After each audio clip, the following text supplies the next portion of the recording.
الشيطان الرجيم. بسم الله الرحمن الرحيم. الحمد لله رب العالمين، والصلاة والسلام على أشرف الأنبياء والمرسلين وعلى آله وصحبه وسلم، وبعد. السلام عليكم ورحمة الله وبركاته. يقول المصطفى صلى الله عليه وسلم: ما اجتمع قوم في بيت من بيوت الله يتلون كتاب الله ويتدارسونه فيما بينهم إلا نزلت عليهم السكينة وغشيتهم الرحمة وحفتهم الملائكة وذكرهم الله فيمن عنده. صدق رسول الله. Amesema Mtume sallallahu alaihi wasallam, hawajakusanyika watu katika nyumba miongoni mwa nyumba za Mwenyezi Mungu wanasoma kitabu cha Mwenyezi Mungu na wanafundishana baina yao, isipokuwa watu hao wachukia wao utulivu na wafunika wao rehma na wazunguka wao malaika na Mwenyezi Mungu kuwataja mbele walioko mbele yake. Namuomba Allah subhanahu wa ta'ala kwa kukaa kwetu huku na kusoma kwetu huku atujalie mioyo zenye kutulia na tupate kufunikwa na rehema zake na malaika kutuzunguka watulinde na Mwenyezi Mungu atutaje mbele ya malaika wengine. Allahumma amin. Waislamu, tunaendelea na tafsiri ya surati Nur, sura ambayo kwamba tuliona mukaddima wake, utangulizi wake, ni kiasi gani masahaba wametoa maoni yao mpaka kusema ni sura ya kwamba itakiwa ifundishwe katika maeneo yote. Tunaendelea na aya ya 3, lakini kabla ya kuingia aya ya 3 tupita aya ya kwanza na pili kwa haraka. Baada ya audhu billahi minash shaitani rajim, bismillahir rahmanir rahim. Allah subhanahu wa ta'ala anasema, suratun anzalnaha wa faradnaha wa anzalna fiha ayatin bayyinatin la'allakum tadhakkarun. Sura hii ni sura tuliyoteremsha kisha tukailazimisha utekelezaji wa sheria zake. Wa anzalna fiha ayatin bayyinatin, tukashusha ndani yake ishara zilizokuwa za wazi wazi, la'allakum tadhakkarun, ili pate kukumbuka. Azaniyatu wazani, mzinifu mwanamke na mzinifu mwanamume, fajlidu kulla wahidin minhuma mi'ata jalda, pigeni au watandikeni kila mmoja katika wao wawili hao bakora 100. Wala ta'khudhukum bihima ra'fatun fi dinillah, wala isikushikeni nyinyi huruma kwa ajili yao katika kusimamia au kuitekeleza hii hukumu ambapo ni katika dini ya Mwenyezi Mungu Subhanahu wa Ta'ala. In kuntum tu'minuna billahi wal yawmil akhir, ikiwa kweli nyinyi ni waumini na muamini Mwenyezi Mungu na mnaamini siku ya malipo. Wa yashhad adhabahuma ta'ifatun minal mu'minin, na waishuhudia adhabu yao kundi katika waumini.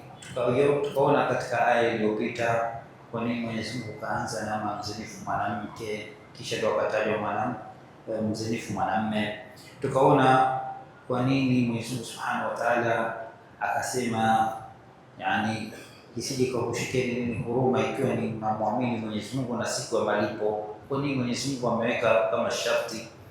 Lakini pia walashhada adhabahum ta'ifatun minal mu'minin, washuhudie adhabu yao hiyo kundi katika waumini. Tukaona kundi ni kina nani, sifa gani, lakini kwa nini kaitwa minal mu'minina? Kwa nini usiseme ta'ifatun minan nas, kundi katika watu? Hii inaitwa minal mu'minin. Hilo tumeshalisoma. Leo tunaingia kauli yake, lakini kabla tulisema kwamba je, hizi sheria sasa hivi, sheria ya kupigwa bakora wazinifu zipo duniani? Je, zipo? Zipo kwa maana ziko kwenye vitabu, kwenye utekelezaji. Je, zipo? Adhabu hii ziko baadhi ya maeneo duniani yanatekeleza. Mfano, baadhi ya maeneo Yemen wanatekeleza, hata Indonesia nafikiri kuna mkoa mmoja unaitwa Aceh au Aceh, maana yake ni ACE, sio anatamka vipi baina Aceh au Aceh. Wanatumia na nafikiri clip zake zinatembea sana, wanachapa watoto vijana wa kiume na wa kike mbele ya watu. Alikuwa amekaa mpigwa mgongoni, na wanafunikwa nyuso zao. Mwanamume hafunikwi, wanafanya hivyo, wanapiga. Lakini vile vile Afghanistan, lakini ndani ya utawala wa nani? Wa Taliban, kwa sababu hawa ni wenyewe wanafuata sheria za dini. Lakini vile Sudan zamani, miaka kabla ya 2000 walikuwa wanafuata sheria ya kuchapa wazinifu, lakini nchi nyingine zinasema kwamba zafuata, lakini ni kama pasha tu, yani kama sio sahihi ile yenyewe. Mfano nchi za Kiarabu baadhi kama UAE, Saudia, Pakistani, Brunei hazifuati 100% ile yenyewe. Ulimwengu wa sasa kama unavyojua umefika mahali yani sheria ya Mungu kuifuata kuna kitu kinachotokeza kwamba kama difaa ndio kama nas haki za kibinadamu, haki za kibinadamu. Yaani ukiingia kwenye masuala tu unagongana na haki ya kibinadamu, ambapo kwamba tunaweza tukasema hizi conventions hizi matukio ya mikutano hii ya kibinadamu kuja kuweka hukumu ya mwanadamu inokinzana na sheria ya Mungu, yenyewe ni vita, kwa sababu uhuru wa mwanadamu katika Uislamu una mipaka. Sasa ulimwengu umekuja uhuru wa mwanadamu usiokuwa na mipaka, hivyo ni vitu haviwezekani. Kwa hiyo leo ukifuata dini zile sheria ambazo kwamba sisi tumeafikiana, pia hiyo ni jarima ya watu wengine ya wawasha. Mweza mkaamua sisi mfano Tanzania mji fulani tuamue, nafikiri Nigeria pia iko katika moja majimbo yake wanafuata sheria ya dini. Watu wameamua waifuate dini yao, wafuate sheria zao, lakini atatoka huko haki za kibinadamu.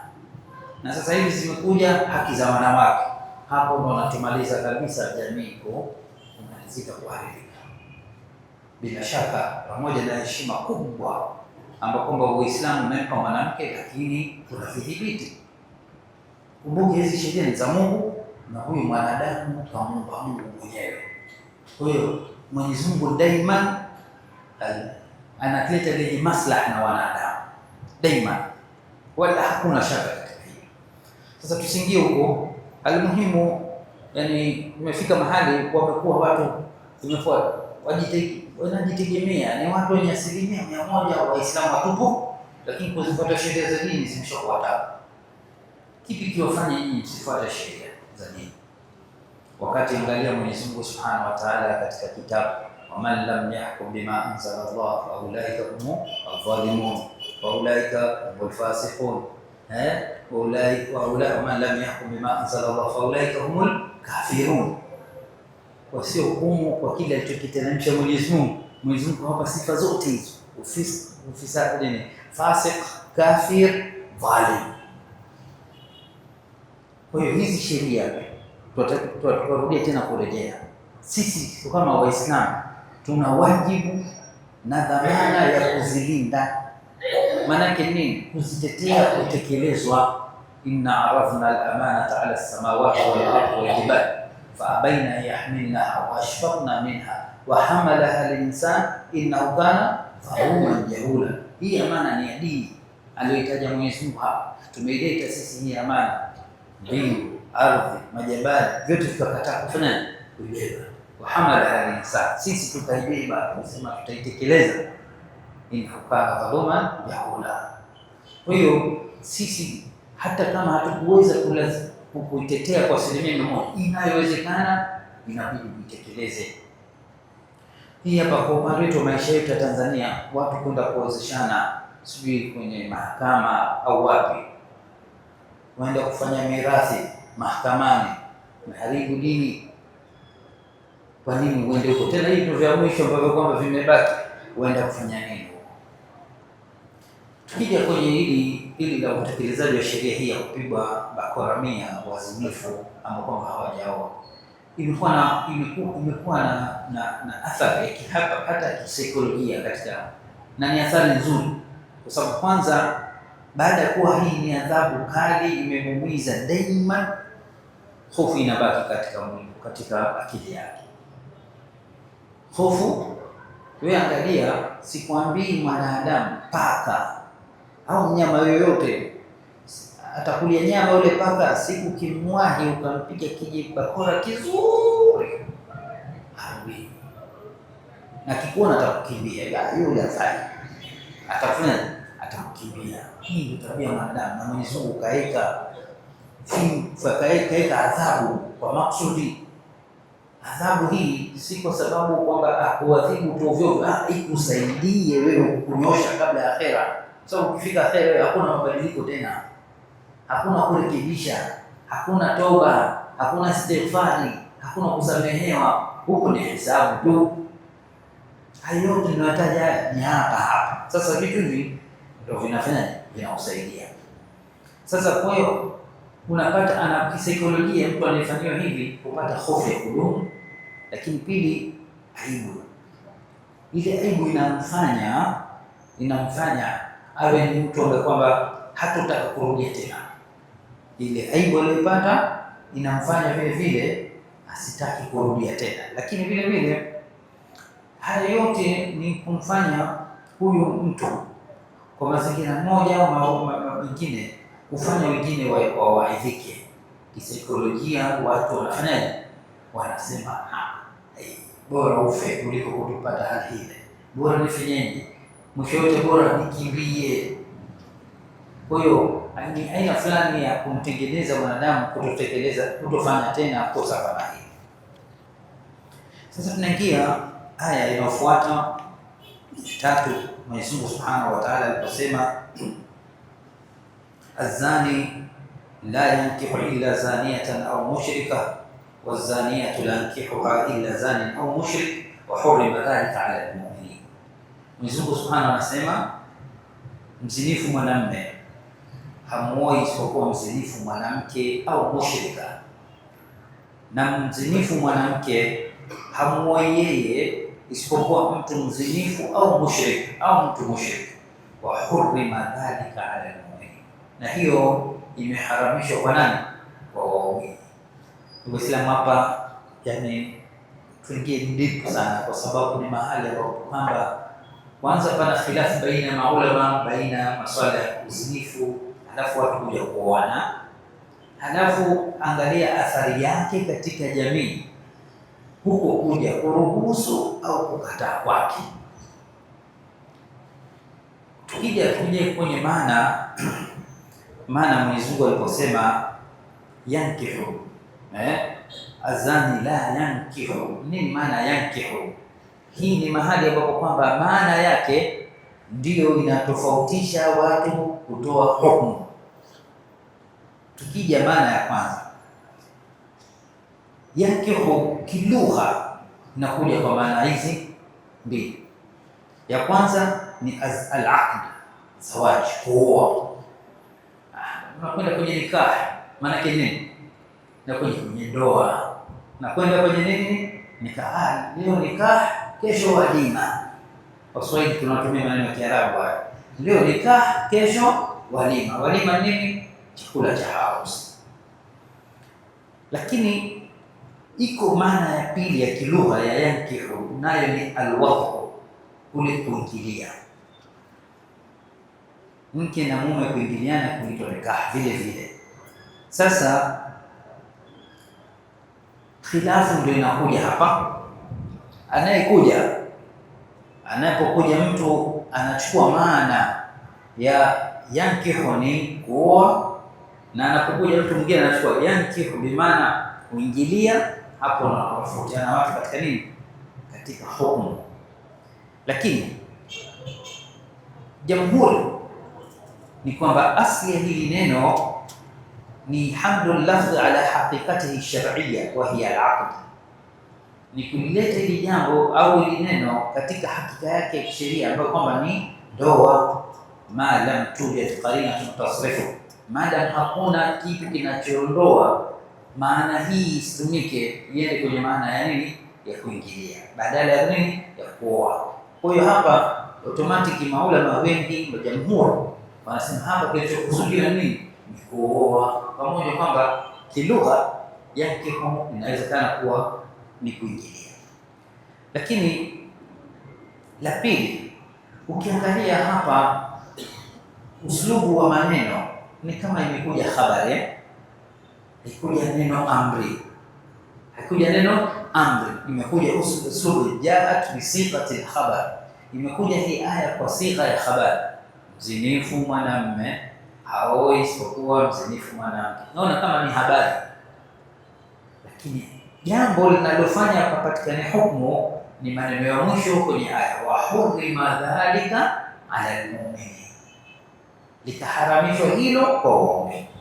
Kwa hiyo imekuja katika sifa ya habari, azani la yankihu illa zania, mzinifu mwanamume hamkoi isipokuwa mzinifu mwanamke. Jamhuri wanasema inaweza ikaja habari au maneno yenye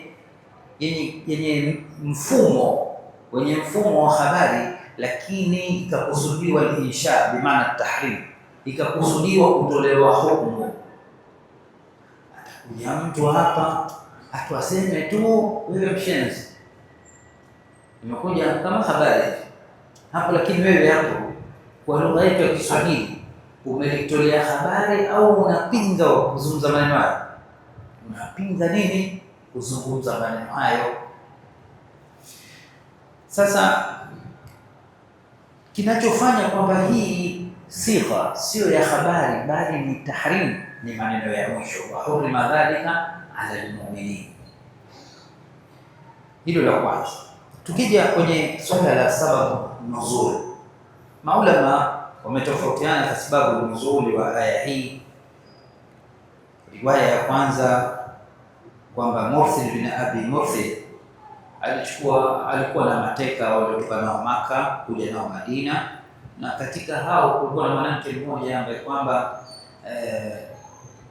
alikuwa rafiki yake, lakini pia alikuwa hakuwa mtu mwenye heshima. Ni katika watu ambao kwamba walikuwa akijiuzauza.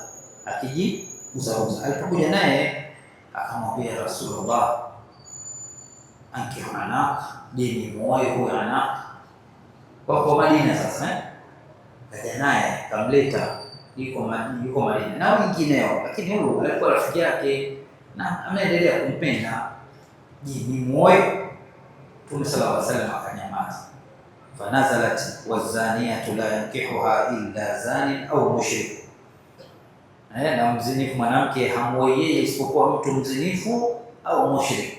Fadaani, Mursid anasemaje? Akaniita Mtume sallallahu alaihi wasallam, fakara alayya, akanisomea aya hii, akaniambia la tankiha, usimuoe.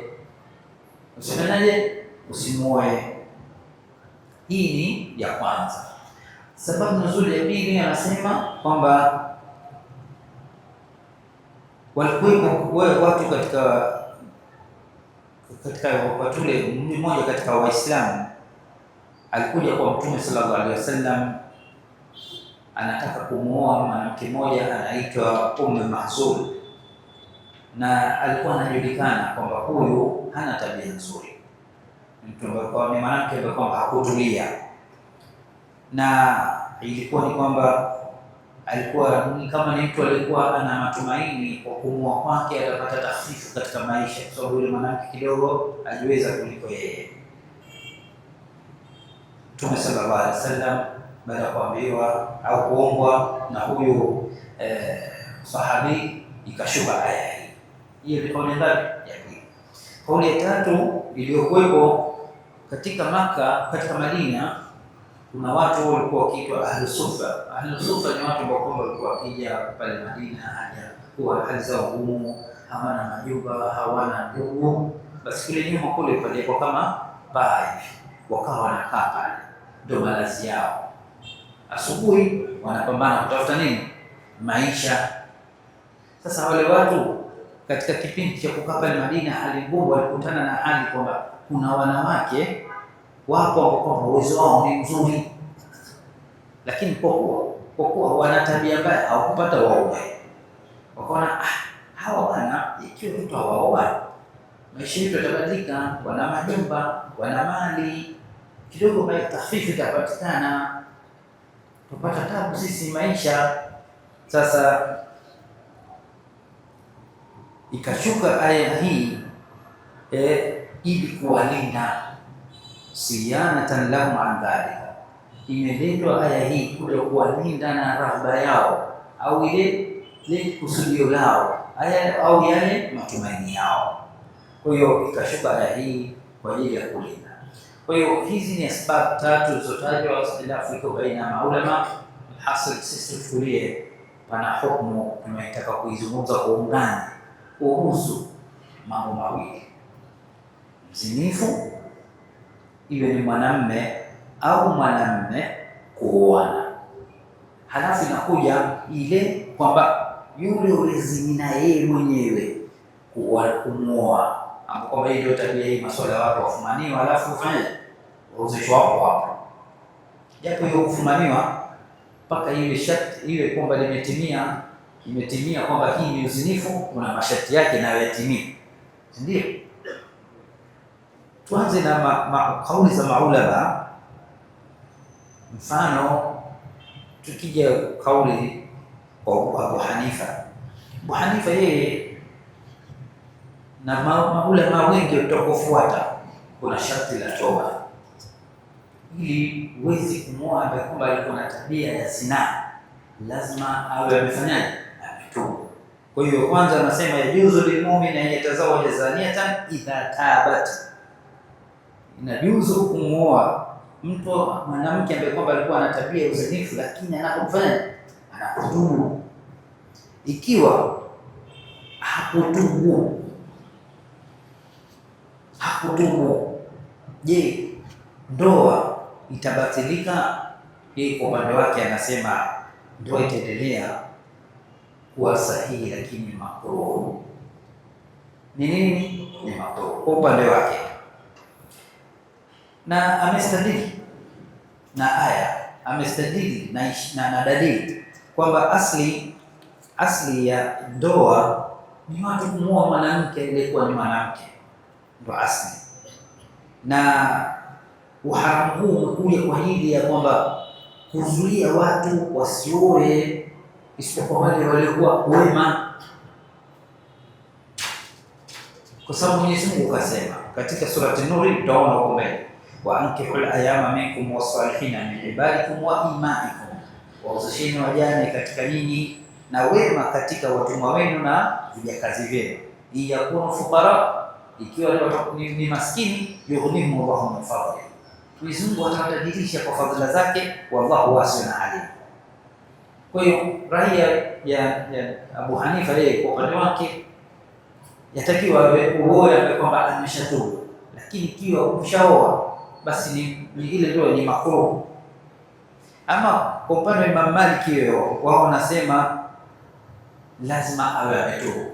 Wote lazima toba, maanake hawakubali kirahisi wewe uende ukaoe mwanamke ambaye kwamba hana heshima. Wanakuja kutofautiana, ushafanya yavunjika ama itaendelea hivyo hivyo, usaje roho. Sasa kwa upande wa Maliki naye toba lazima, ili tisihi ni toba, lakini anasema kwa upande wake yeye, ikiwa in uqida alaiha qabla tauba falnikahu fasid inda baadhi ya Malikia wao bana, ikiwa mtu utaoa mwanamke ambaye kwamba si msafi, mzinifu, kabla ya kutubu, ndoa fasid, ndoa imeharibika.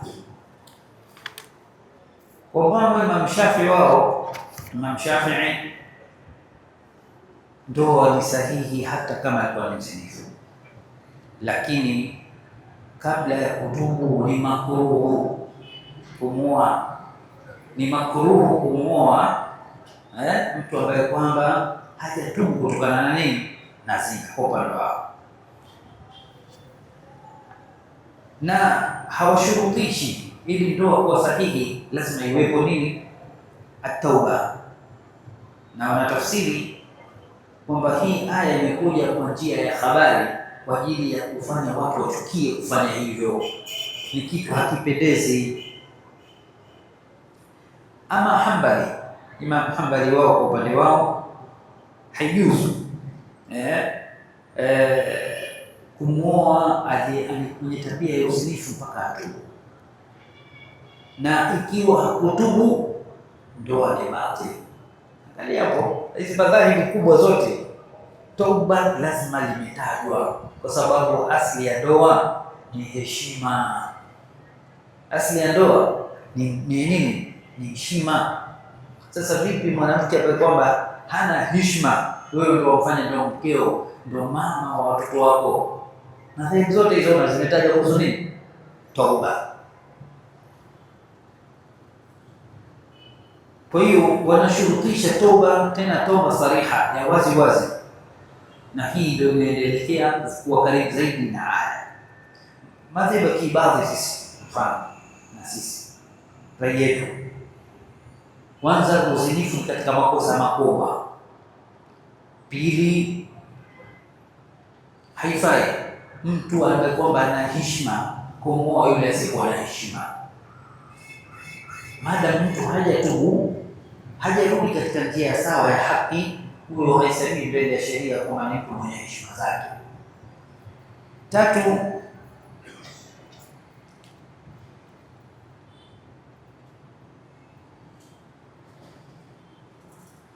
aliposema Mwenyezi Mungu Subhanahu wa Ta'ala kwamba wahurima dhalika ala almu'minin, kilichokusudiwa hapa nini? Habari hasa habari ilikuwa ikizungumzwa hapa uzinifu na kuoa. Hii habari ukiangalia ilikuwa inazungumziwa nini hasa? Mzinifu mwanamume au isipokuwa mzinifu mwanamke? Na mzinifu mwanamke hamuoi isipokuwa mtu mzinifu au mushrik. Wa hurima dhalika ala almu'minin, na imeharamishwa hiyo kwa waumini. Hii habari inahusiana na uzinifu au na ndoa kwa dhahiri ya aya. Inazungumza na nini? Habari ya ndoa. Mzinifu hamuoi na mwanamke mzinifu haolewi, hiyo ndio habari. Ama uzinifu na mushriki ni sifa za wauaji, ni sifa za wauaji. Mambo ya kifikra kidogo, sisi tuko pamoja jamani, iko wazi. Mzinifu mwanamume na mzinifu mwanamke ni sifa ya wauaji. Ama habari ya tukio ni nini? Kuoana, ndoa. Wa hurima dhalika ala almu'minin, maharamisho hiyo kwa nani? Kwa waumini. Alafu sisi kwa madhehebu ya Kiibadhi tunasema kwamba katika masharti ya mtu kukubali kumwozesha binti yako mtu anayekuja, hadithi iko wazi, idha jaakum man tardhauna dinahu wa khuluquhu fazawwijuhu. Akikujeni yule ambaye kwamba mmemridhia mtu dini yake na tabia yake, muozesheni. Wewe una binti yako kaja mtu maarufu kwa uzinifu, utamwozesha? Mwongozo wa Mtume sallallahu alaihi wasallam uko wazi huko, uko wazi kabisa. Wewe utaridhika mkeo, mtoto wako, binti yako aolewe na mzinifu? Haiwezekani. Lakini katika sheria zetu za Uislamu kuna alwalayatu walbaraa, kumpenda mtu kwa ajili ya Mungu na kumtenga mtu kwa ajili ya Mungu vile vile kwa makosa yake. Sasa akija mtu ambaye kwamba asili yake ilitakiwa atengwe, mzinifu atakiwa atengwe. Uzinifu ni kosa dogo kubwa. Uzinifu ni katika makosa makubwa, katika muhlikati, katika inayoangamiza. Vipi mtu ambaye kwamba asili itakiwa tumtenge, wewe umwingiza ndio ndani ya nyumba yako? Si tumeelewana? Kwa hiyo akitubu ni kama alivyosema Mtume sallallahu alaihi wasallam, ataibu min dhambi kala dhamba lahu, anaitubu kutokana na dhambi, huyo anahesabiwa mbele ya Mungu kama vile hana dhambi. Toba ndio kila kitu.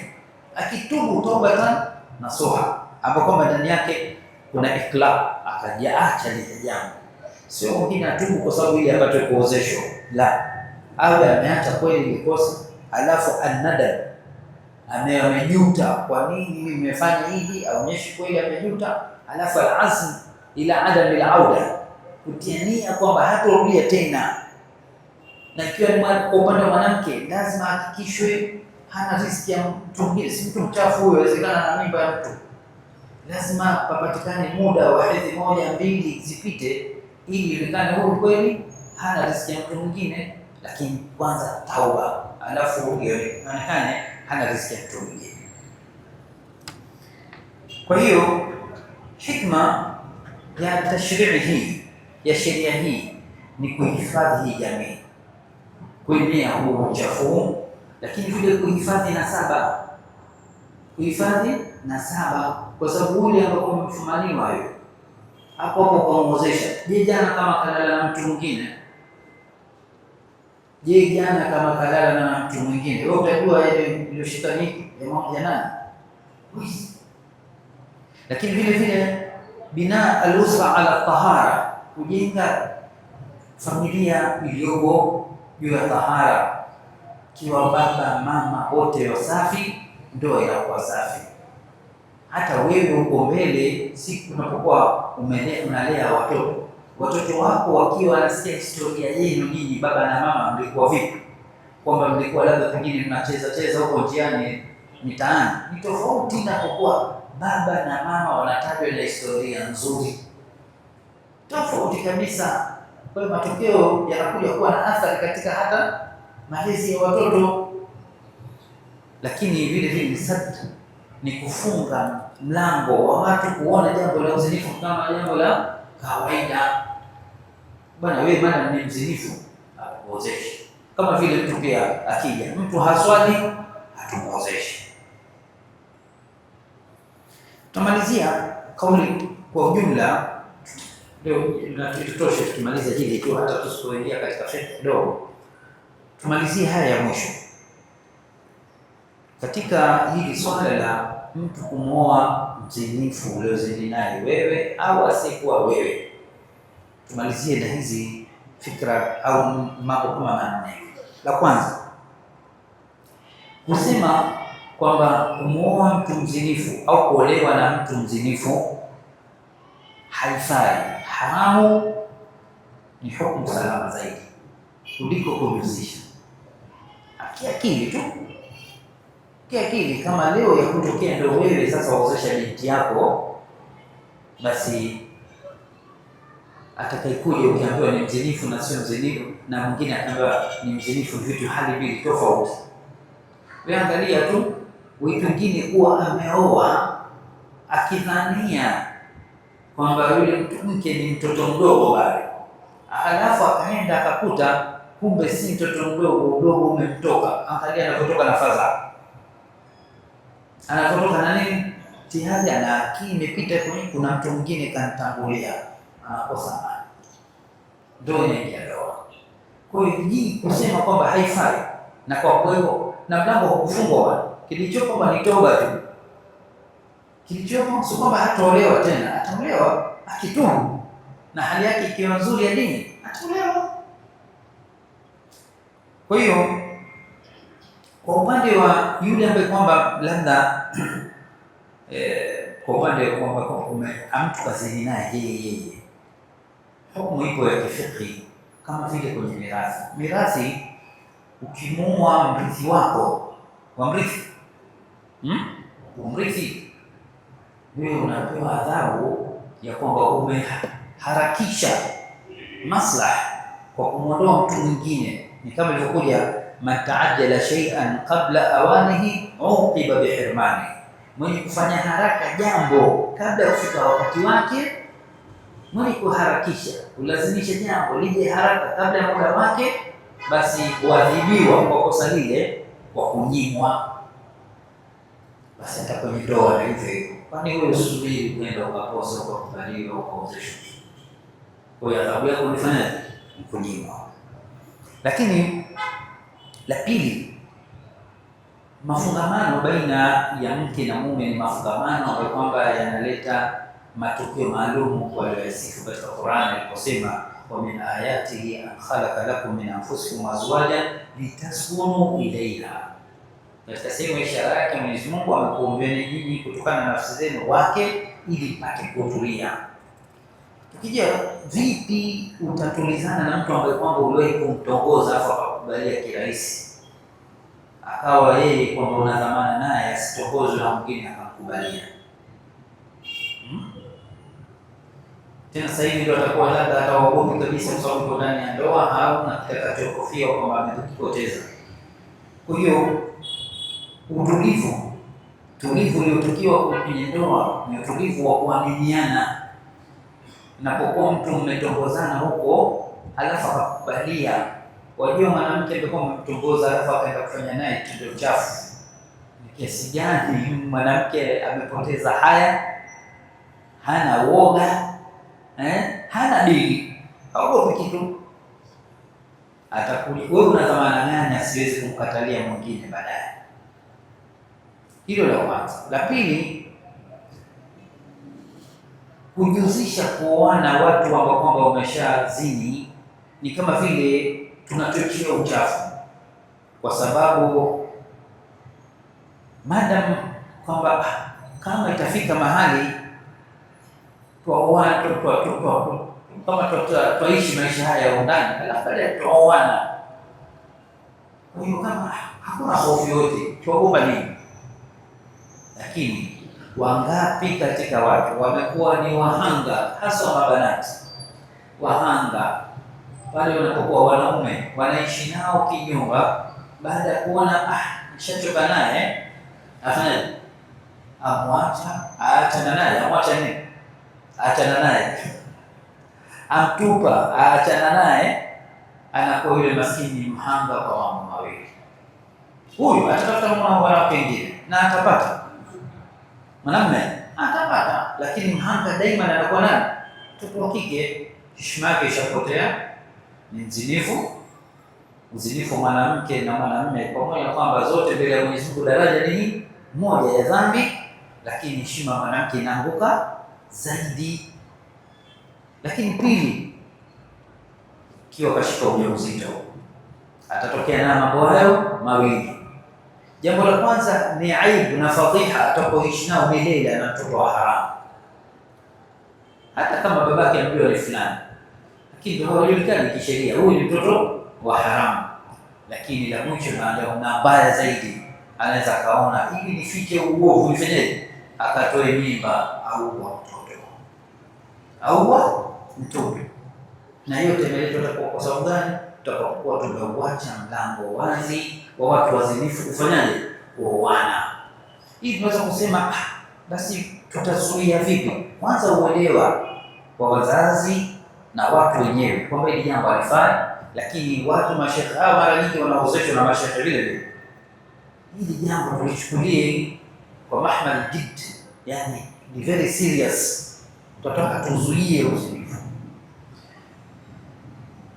Jingine na la tatu hilo, la tatu ni kwamba mafungamano ya ndoa ni mafungamano matakatifu yenye heshima kubwa katika Uislamu. Kwa mantiki hiyo, hata tukirudi katika salafu saleh, wamezungumza vipi masuala ya kuoana baina wenye kufanya uzinifu. Mfano katika Muwatta Imam Malik kwamba amesema Umar ibn Khattab radhiyallahu anhu alifarikisha baina ya mtu ambaye kwamba wameoana kabla ya mke kumaliza eda ya kuachwa na mke mume mwingine. Sio, umeelewa hiyo?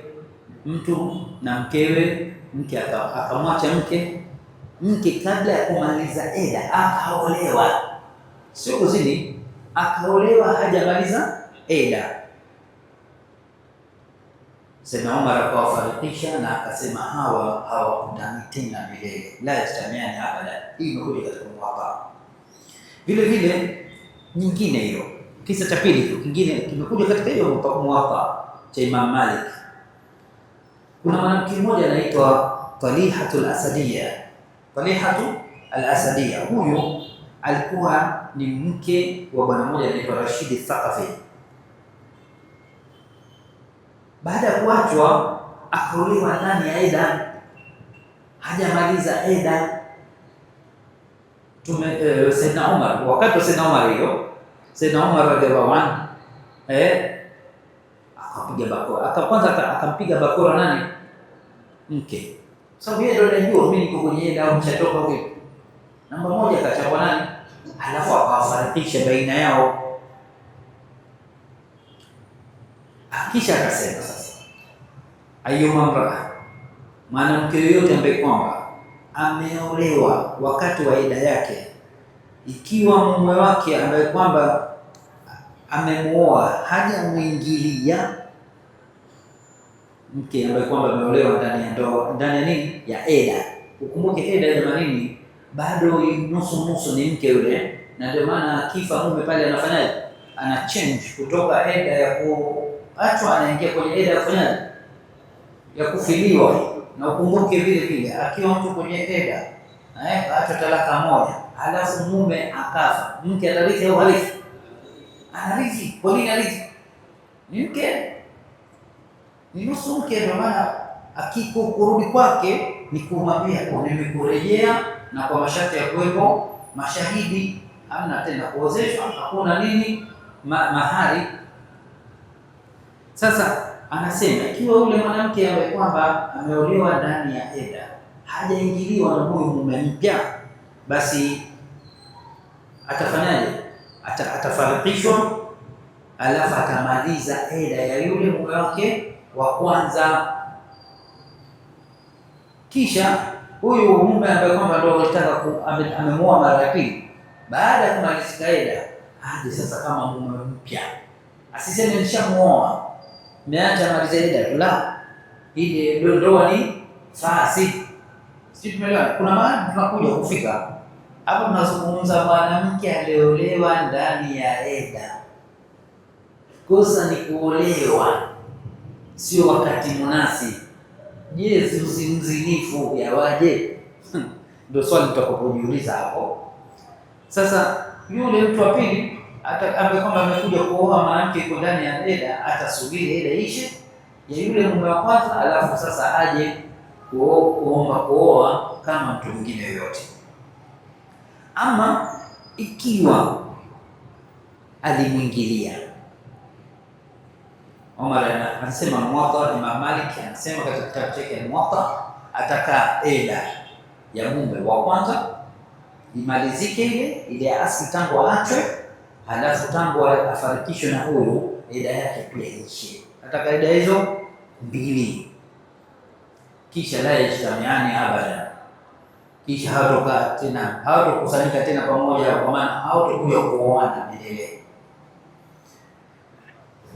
Hii imetajwa na maulama wengi, hata Abul Walid Al-Baji katika sharhi ya Muntaqa al-Muwatta amesema kwamba fiqhi hii aliyotaja ndio ilikuwa imeenea katika al-amsar, katika miji mingi, mpaka kule kuenea katika miji mingi fiqhi hii, na hakuna aliyoipinga, inaweza kupelekwa katika daraja kwa ni ijma ya maulama. Hii ndio sahihi. Sasa tukija, ikiwa hii hukumu ya kuingilia mwanamke ambaye kwamba kuna kina fulani kama cha kindoa hivi, si ndio? Sababu huyu aliyoko kwenye kilichomkosesha yeye hii sheria kumbana kwamba kaolewa, iko ndani ya eda, lakini kaolewa, kaposwa, kakubaliwa, katoa mahari, kaozeshwa na mashahidi wamefanyaje, wamekuwa kusozinifu. Ikiwa huyu hukumu hiyo inambana kwamba hawatakuja kuoana tena, seuze yule ambaye kwamba amefanyaje, amekuja kuzini, nini litakiwa hiyo hukumu iwe nyepesi, iwe ashad, iwe kali zaidi?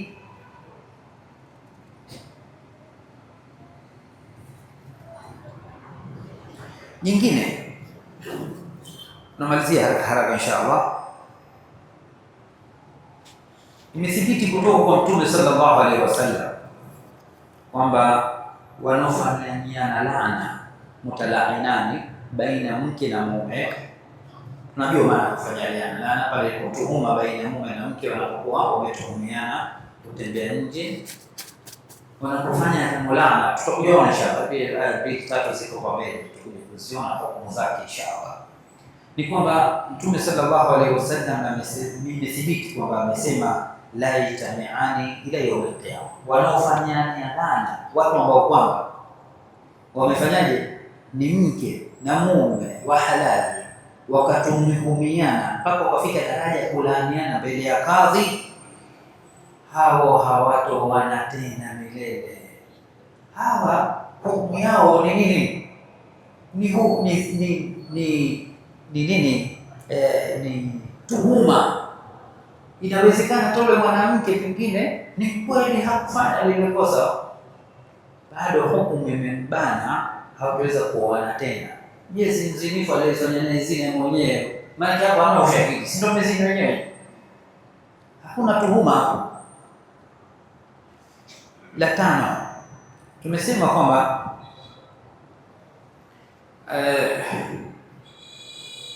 itu iache kidogo ndani sana. Ya mwisho hii hapa, kuna wale kwenda kusema kwamba yani kumwoa mwanamke ambaye kwamba umezini naye, asili yake tuweza kuweka kiasi kama vile asubuhi ulipita kwenye mti ukachukua tunda katika ule mti, umefanya sawa bila idhini, bila kununua, umefanya sawa? Sio sawa, umeiba. Lakini jioni ukapita ile shamba ukalinunua lote, je, una dhambi? Sasa bila kuingia uwepo kuhusu dhambi na kuwa ni sio dhambi, leo kwa sababu kwanza asubuhi ulifanya haramu, jioni umefanya halali. Je, hii halali ya jioni yahalalisha haramu ya asubuhi? Tuache hiyo. Je, swala la kufananisha baina ya kununua shamba ambalo kwamba asubuhi uliiba tunda na kufananisha na uzinifu asubuhi jioni umeoa ni sahihi? Je, ni sahihi? Ni kiasi sahihi? Ni kipimo sahihi? Labda kukupa nguvu ya kwamba ndoa na manunuzi ya shamba ni vitu viwili tofauti, ni kukuuliza swali haya mawili yafuatayo, au swali moja na uhusiano. Asubuhi umeiba tunda kwenye shamba, jioni umenunua shamba lote. Pana uharamu kununua shamba lote? Kuna uharamu kwa kuwa hata asubuhi nimefanyaje, nimeiba tunda ndani yake? Kuna uharamu? Bwana, kuna uharamu? Msioga, hakuna. Wewe unakosa lile la asubuhi, haliharamishi wewe kununua shamba.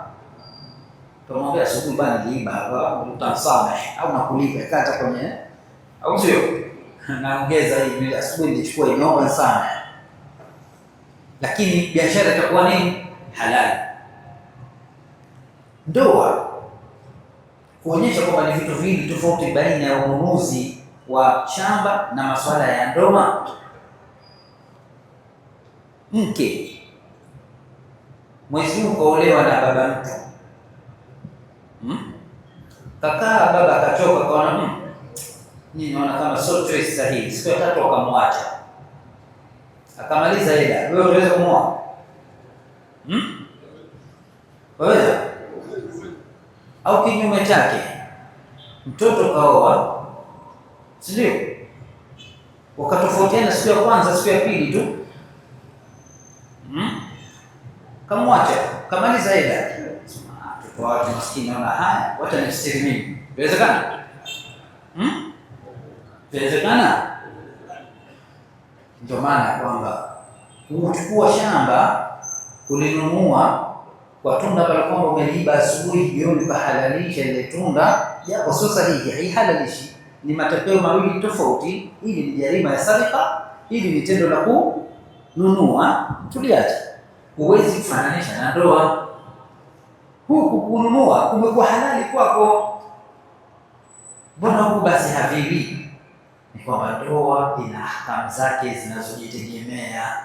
Huwezi kufananisha mafungamano ya kuoana na biashara. Sisi iko wazi. Kwa hiyo kwa ufupi rai ambayo kwamba iko salama, mzinifu mwanamume au mwanamke kumwozesha, iwe ni mwozeshe mwanamume au mwanamke, ni mpaka atubu, tena taubatan nasuha, na watu washuhudie wema wake. Hiyo ndio njia salama, na kwa mujibu wa aya ndio dhahiri ilivyo, wa hurima dhalika ala almu'minin, imeharamishwa hiyo kwa waumini, iko wazi kabisa. Ama kwa upande wa pili, kwa mwanamke ambaye kwamba umefanya zina naye wewe mwenyewe, ikiwa hawa wake walioana kwa sheria wametuhumiana wakalaaniana mbele ya kadhi, hawa wamehukumiwa wasikae tena milele. Je, hao ambao kwamba wenyewe walizini, njia salama zaidi ni kufanya kutoozeshwa. Nasema kwa njia salama, japo ndio sisi kwa upande wetu kama vile kibadhi, hiyo ndio rai rajih, ndio kauli madhubuti, lakini kwa heshima ya rai za maulama wengine tunasema hii ndio kauli salama. Tumalize kwa kurudia kusema azani la yankihu illa zaniyatan au mushrikatan, mzinifu mwanamume la yankihu illa zaniyatan au mushrika, hamoi isipokuwa mzinifu mwanamke au mushrika. Hapa penyewe kama leo utapaangalia vizuri kidogo, ukiwa utasema panafaa hamoi isipokuwa ni mzinifu mwanamke, je mushrik jafaa? Hapa manake hukumu ya mzinifu mwanamke na mzinifu na mushrika ni hukumu moja katika kuharamishwa nini? Kuoana. Tuliache tusingie tena. Azani la yankihu illa zaniyatan au mushrika, mzinifu mwanamume hamoi isipokuwa mzinifu mwanamke au mushrika, yani mwanamke mwenye mshirikina. Wazaniyatu la yankihuha illa zani au mushrik, na mzinifu mwanamke hamoi isipokuwa mwanamume mzinifu au mushrik. Wa hurima dhalika ala almu'minin, na imeharamishwa hiyo kwa waumini. Inshallah tutaishia hapo kwa leo. Kesho tutaendelea na walladhina yarmuna almuhsanat thumma lam ya'tu bi arba'ati shuhada fajliduhum 80 jalda wala taqbalu lahum shahadatan abadan ulaika humul fasiqun. اللهم اجعل جمعنا هذا جمعا مرحوما وتفرقنا من بعد تفرقا مؤيدا معصوما ولا تدع فينا ولا من بيننا شقيا ولا محروما. اللهم اجعل القران ربيع قلوبنا ونور صدورنا وجلاء احزاننا وذهاب همومنا وغمومنا يا ارحم الراحمين. اللهم علمنا منه ما جهلنا وذكرنا منه ما نسينا وارزقنا تلاوته وحفظه وسنه تلاوته على الليل وطرف النهار على الوجه الذي يرضيك عنا برحمتك يا ارحم الراحمين. سبحانك اللهم وبحمدك اشهد ان لا اله الا انت استغفرك واتوب اليك. ربنا اتنا في الدنيا حسنه وفي الاخره حسنه وقنا عذاب النار. وصلى اللهم وسلم على سيدنا محمد. السلام عليكم.